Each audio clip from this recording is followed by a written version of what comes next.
llueve hacia la villa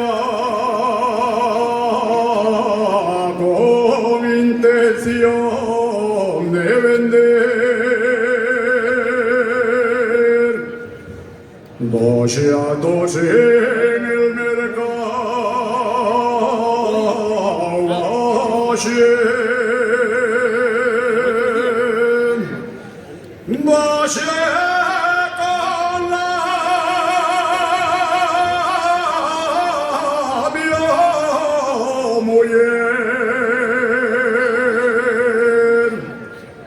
Pero al llegar junto al fielato salió un guardia de consumos.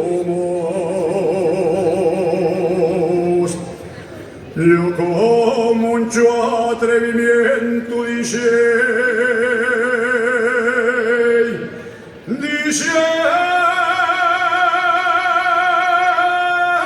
será paduato.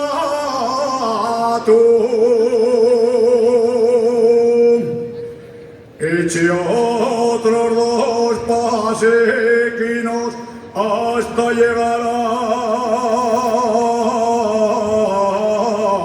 Sisión.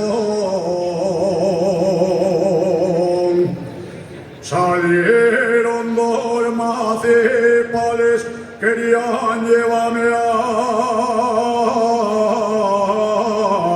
cuartón.